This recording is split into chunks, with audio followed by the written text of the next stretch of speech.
Bismillahirrahmanirrahim. Assalamualaikum warahmatullahi wabarakatuh. Ketemu lagi Bapak Ibu guru hebat. Selamat pagi, selamat siang, dan selamat malam di seluruh Indonesia. Pada kesempatan kali ini, saya akan berbagi aksi nyata dan praktik baik di PMM pada topik rapor pendidikan sebagai sumber data perencanaan.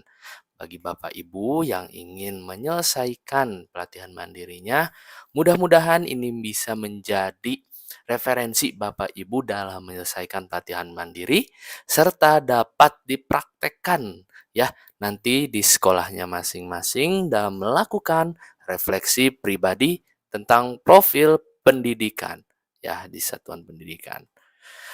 Nah, sebelum nanti saya refleksi terkait di satuan pendidikan saya, perlu kita ketahui terlebih dahulu Bapak Ibu, bahwasanya pemerintah itu sudah mencanangkan sebuah aplikasi ya terkait tentang rapor pendidikan yang dapat diakses oleh kepala sekolah, guru, juga tenaga kependidikan. Nah, apa itu rapor pendidikan? Bapak Ibu mungkin ada yang sudah tahu dan ada yang belum tahu.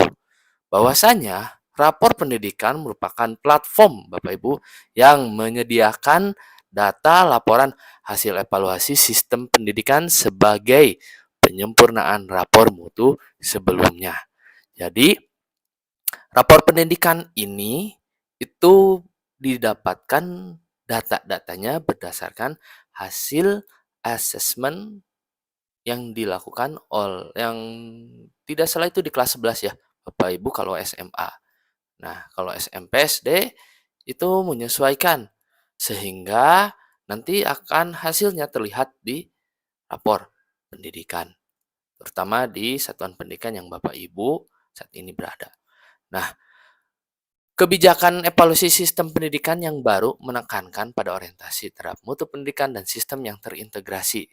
Jadi, sistem pendidikan sekarang itu melihat dari berbagai indikator dan capaian yang nantinya ya Bapak Ibu, ketika melihat hasil raport pendidikan Bapak Ibu, baik itu guru, wakil kepala sekolah, ataupun kepala sekolah bersama-sama bagaimana meningkatkan indikator dan capaian yang belum sesuai dengan harapan atau tuntasan minimal. Ya, karena ada minimal ketercapaian. Seperti itu. Jadi pentingnya Bapak Ibu guru untuk mengetahui rapor pendidikan di masing-masing satuan pendidikan. Selanjutnya Bapak Ibu, tujuan adanya rapor pendidikan ada 5 ya. Yang pertama, memetakan kualitas pendidikan. Bapak Ibu guru dapat mengidentifikasi kekuatan dan kelemahan, kelebihan atau kekurangan sistem pendidikan di berbagai tingkatan baik SD, TK, SMP, SMA, sederajat. Nah, sampai dari yang paling berada di daerah sampai ke nasional. Nah, pentingnya memetakan kualitas pendidikan sebagai salah satu tujuan, visi dan misi dari sekolahnya supaya tercapai sesuai harapan dan harapan dari masyarakat terhadap satuan pendidikan. Yang kedua, menjadi dasar pengambilan kebijakan. Menyediakan data yang akurat dan terkini untuk menyusun kebijakan pendidikan yang lebih efektif dan relevan. Sehingga kenapa setiap tahun ya kita selalu melaksanakan AKM. Nah, untuk melihat kebutuhan ataupun pemetaan dari peserta didik dalam mengisi. Karena setiap tahun itu kita pasti kedatangan peserta didik yang berbeda-beda. Baik itu dari latar belakang keluarga, status sosialnya, status ekonominya, terus juga dari sumber daya manusianya. Itu sendiri pasti akan berbeda-beda setiap tahun. Sehingga perlu sekali melakukan pengambilan asesmen yang dilakukan secara akurat dan secara kontinu terus-menerus. Yang ketiga, meningkatkan akuntabilitas, ya, membuat semua pihak terlibat dalam pendidikan. Nah, jadi tidak hanya kepala sekolah dan wakil kepala sekolah saja yang menyusun berbagai kebijakan, tetapi bersama dengan komite, ya, untuk mencapai visi dan misi sekolah yang diharapkan. Dan jangan lupa ya, visi misi juga harus selalu dilaksanakan evaluasi setiap tahun untuk melihat ketercapaian dari setiap tujuan visi misi yang diturunkan dari visi. Seperti itu. Nah, semuanya bertanggung jawab untuk meningkatkan kualitas pendidikan, ya. Jangan hanya mengandalkan guru saja, tidak seperti itu, tapi bekerja sama kolaborasi dengan orang tua peserta didik untuk memantau perkembangan, terutama kalau orang tua ya di rumahnya, kalau seorang guru itu di sekolah pastinya. Saling bekerja sama untuk mencapai hal-hal yang diharapkan. Nah, selanjutnya Bapak Ibu, yang keempat, mendorong perbaikan mutu. Mutu di sini adalah mutu pendidikan ya. Memotivasi satuan pendidikan untuk terus meningkatkan kualitas pembelajaran dan layanan pendidikan. Selalu melaksanakan refleksi diri, selalu melihat apakah metode yang saya lakukan di kelas itu efektif atau tidak kepada peserta didik. Karena setiap hari itu pasti kondisi pada setiap peserta didik itu, terutama suasana dalam dirinya itu pasti berbeda-beda. Sehingga penting sekali memahami karakter peserta didik, Bapak Ibu. Dan hal ini merupakan jalan untuk apa? Meningkatkan kualitas pembelajaran dan layanan pendidikan, terutama perbaikan mutu di suatu satuan pendidikan. Selanjutnya, nah, rapot pendidikan juga ini sebagai transparansi informasi kepada siapa? Kepada publik. Publik berhak mengetahui bahwasanya apakah sekolah A itu memiliki indikator dan capaian yang baik pada indikator misalkan iklim keamanan sekolah.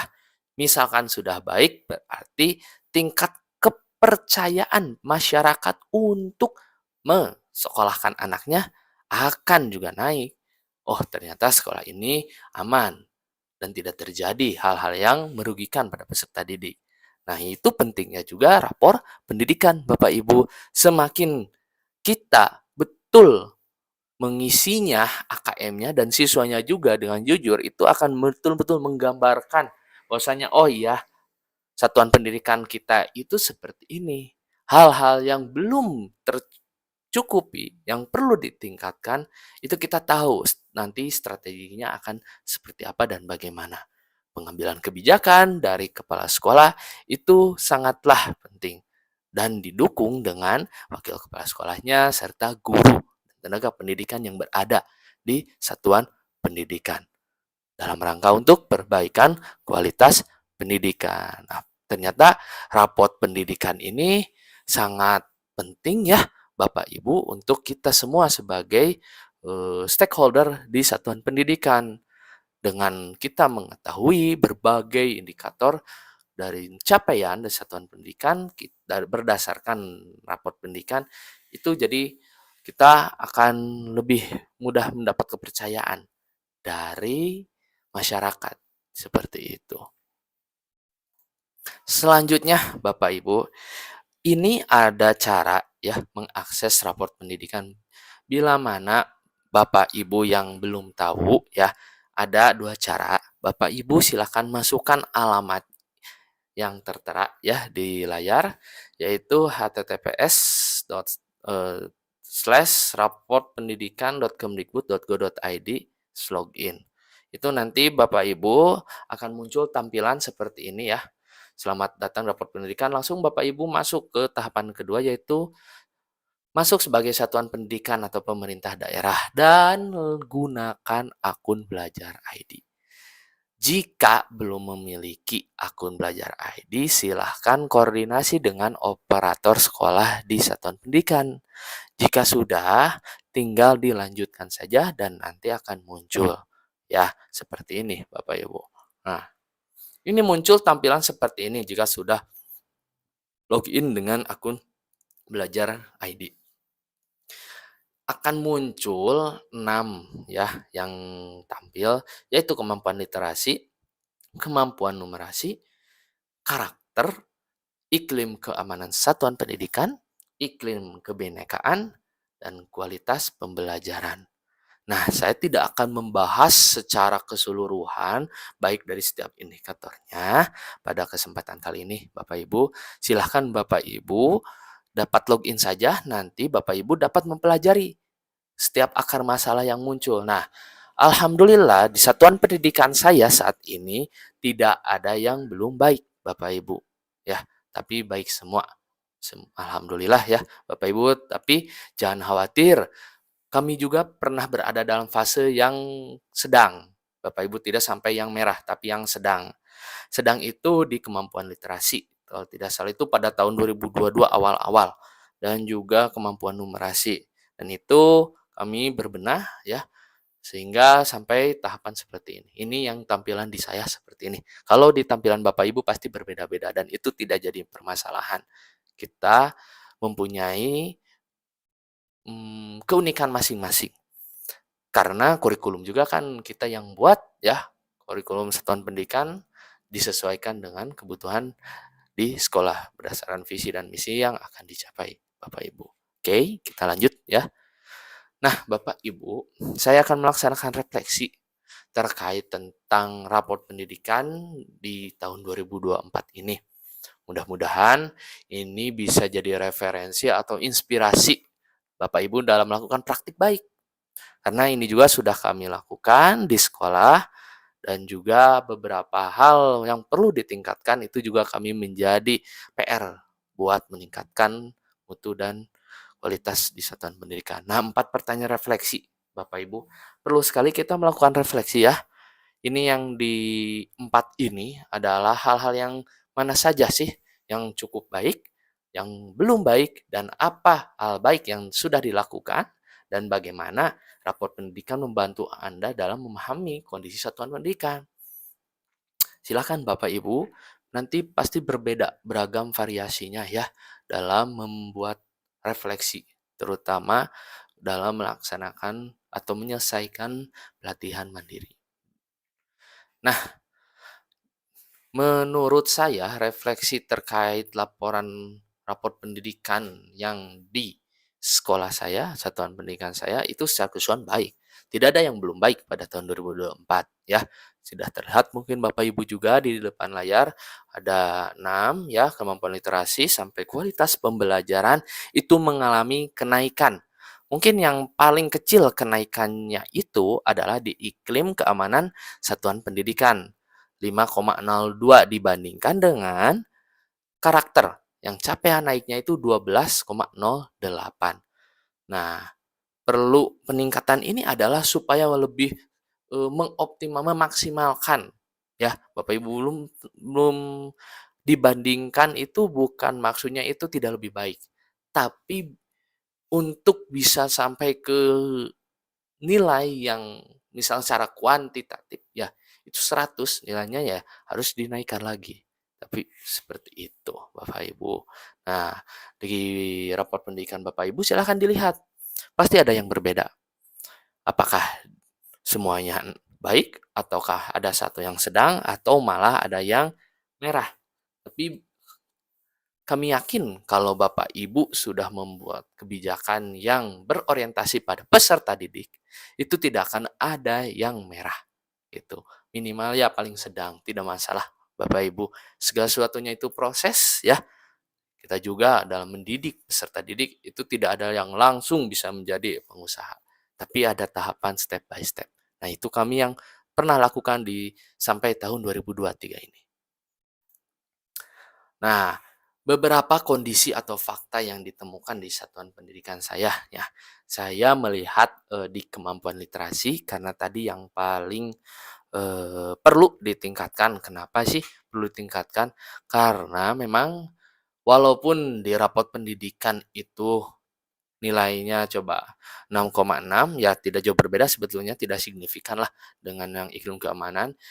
Tapi secara yang kami rasakan itu dan kami lihat di lapangan, peserta didik itu sebagian besar, walaupun sudah bisa membaca Bapak Ibu, namun hal tersebut perlu untuk dibiasakan lagi, dibuat habit bagaimana membaca di kelasnya ya atau di sekolah. Jadi yang kami lakukan ya, hal yang baik itu peserta didik terbiasa menerapkan kebiasaan sebelum belajar dimulai melakukan tadarus Al-Qur'an. Nah, tadarus ini dilakukan pas jam pertama ya. Jadi kebijakannya itu kan 1 jam 45 menit di sekolah kami.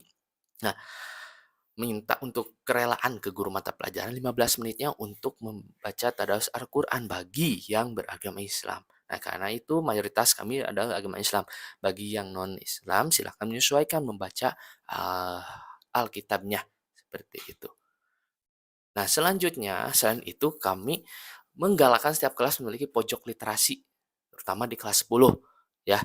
Karena nanti kelas 10 jika sudah digalakan pojok literasi, dibiasakan membaca, nanti pas AKM kelas 11 mudah-mudahan meningkat literasinya. Seperti itu, Bapak Ibu. Nah, terbentuk iklim membaca di kelas, menghadirkan buku-buku baik itu novel atau buku bacaan lainnya yang menarik atau menumbuhkan minat dan daya peserta didik. Nah, beda ya minat dan daya. Kalau minat itu ketertarikan. Kalau daya itu lebih ke sejauh mana dia kuat atau tidak, bersungguh-sungguh atau tidak. Nah, seperti itu. Selanjutnya, Bapak Ibu, kondisi atau fakta yang ditemukan di satuan pendidikan pada iklim keamanan sekolah. Satuan pendidikan dapat mempertahankan kualitas warga satuan pendidikan dalam mencegah dan menangani kasus untuk menciptakan iklim keamanan di lingkungan satuan pendidikan. Nah, di iklim keamanan sekolah ini, alhamdulillah Bapak Ibu, pada tahun 2024, lupa lagi saya kalau tidak salah sebelum lebaran itu ya, peserta didik terutama di kelas 11 itu pelaksanaannya P5 terkait perundungan. Ya, bagaimana mencegah terjadinya perundungan akan perbedaan-perbedaan di kelasnya, perbedaan-perbedaan pada siswanya. Nah, seperti apa? Mereka pertama ya mengenal terkait tentang apa itu perundungan, menghadirkan narasumber dari PIKR, genre pembinanya yang terkenal di Kabupaten Ciamis kami ya. Terus juga siswa diminta untuk mewawancarai, terus juga membuat poster jika hasil dari temuannya terkait bagaimana mencegah terjadi perundungan, terus apa short film, membuat short film ya terkait dengan perundungan.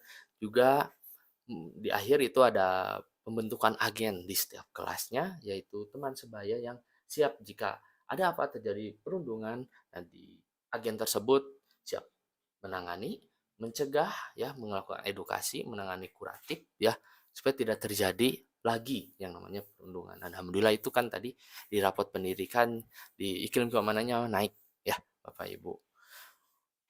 Selanjutnya di kualitas pembelajaran, nah, guru ya mulai mengajar dengan berpusat pada kebutuhan peserta didik ya, serta menggunakan metode pembelajaran yang variatif seperti games dan ice breaking yang membuat siswa tidak jenuh. Bapak Ibu, karena peserta didik kita itu sampai setengah 4 ya kalau di sekolah kami. Bagaimana cara membuat mereka tidak ngantuk? Bisa kami rangsang atau stimulus dengan adanya games dan ice breaking yang menarik itu. Nah, ini hal baik yang dilakukan oleh satuan pendidikan menurut saya.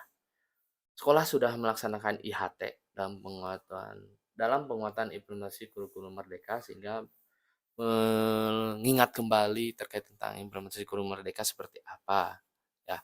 Terus juga rutin mengikuti lokakarya ya yang diadakan oleh BBGP dalam rangka penguatan kompetensi dalam implementasi kurikulum Merdeka pada komite pembelajaran. Nah, kebetulan saya terutama itu komite pembelajaran, jadi sering mengikuti yang diadakan oleh BBGP gitu setiap bulan atau 2 bulan sekali. Selanjutnya pelaksanaan komunitas belajar di sekolah setiap hari Jumat. Betul, untuk mengetahui apa saja kendala-kendala dan bagaimana cara mengatasinya untuk sharing terkait tentang pembelajaran gitu. Selain pembelajaran juga terkait tentang karakter siswa gitu. Nah, selanjutnya supervisi yang dilakukan oleh kepala sekolah ini berpengaruh Bapak Ibu ya ke bagaimana kualitas pembelajaran. Jadi guru itu menjadi sungguh-sungguh ketika ada kepala sekolah masuk. Wah, nah berarti merasa diperhatikan. Itu bagus sekali. Itu bagi kami di satuan pendidikan sehingga peningkatan kualitas pembelajaran cukup baik di kami. Oke. Nah, ini bagaimana raport pendidikan membantu dalam memahami kondisi satuan pendidikan. Nah, menurut saya raport pendidikan ini membantu dalam mengetahui apa saja indikator dan capaian pada satuan pendidikan yang membantu identifikasi indikator meningkatkan termasuk pembelajaran dan layanan kepada peserta didik. Nah, dengan adanya raport pendidikan, saya jadi tahu Bapak Ibu hal-hal yang perlu ditingkatkan, hal-hal yang perlu dipertahankan, dan hal-hal yang perlu dikembangkan lagi. Nah, jadi terima kasih kepada pemerintah yang sudah membuat kebijakan raport pendidikan ini dan bagi kami ini suatu apa namanya yang bisa menjadi program kebijakan di sekolah, arah sekolah akan kemana dibawanya seperti itu. Ini sangat bermanfaat bagi kami di satuan pendidikan. Nah, ada beberapa umpan balik yang diberikan oleh rekan kerja saya, Bapak Ibu. Nah, itu Bapak Agus, Bapak Erwin, Bapak Erlan secara umum ya sangat menarik dari apa yang saya lakukan refleksinya karena menggambarkan realita di sekolah. Terus juga sesuai dengan yang dialami di satuan pendidikan. Namun ada beberapa hal yang perlu memang ditingkatkan ya katanya. Kata Pak Erwin perlu ditingkat seperti kehadiran peserta didik kelas. Nah ini memang betul Bapak Ibu di kelas itu kami banyak walaupun ada yang sakit izin bolos apa itu yang paling dominan adalah sakit. Nah, sakit dengan apa itu banyak yang sakit dalam 1 bulan. Dan memang secara periodik itu 1 semester saya lihat itu kebanyakan sakit. Nah, sakit ini karena macam-macam, tidak menjaga tubuhnya, kurang berolahraga. Yang kami lihat seperti itu. Siswa yang sudah besar, ya, yang sudah meranjak ke dewasa, maaf, remaja akhir itu seringkali mengalami kemunduran dalam kebugaran fisik, terutama berolahraga. Hingga kami pernah mencanangkan ini setiap 1 bulan sekali ada senam bersama seluruh peserta didik, seluruh warga malahan mah gitu. Bapak Ibu itu bisa jadi referensi. Jadi ada Jumat bugar, Jumat bersih yang nantinya itu supaya tidak nantinya siswa benar-benar menjaga kebersihan dan kebugaran fisiknya. Nah, seperti itu Bapak Ibu dari apa yang refleksi yang dilakukan oleh saya terkait tentang rapor pendidikan. Mudah-mudahan ini menginspirasi Bapak Ibu dalam hal sifatnya itu bagaimana melakukan refleksi di rapor pendidikan Bapak Ibu di satuan pendidikan maksudnya gitu. Nah, ini beberapa dokumentasi saja. Silakan Bapak Ibu. Terima kasih ya sudah mengikuti webinar praktik baik ini. Mudah-mudahan Bapak Ibu bisa berbagi pada kami juga terkait tentang refleksi diri terkait tentang raport pendidikan Bapak Ibu menjadi seorang guru. Saya akhiri, mudah-mudahan menginspirasi, semangat, belajar sepanjang hayat, lifelong learning, always long life. Assalamualaikum warahmatullahi wabarakatuh.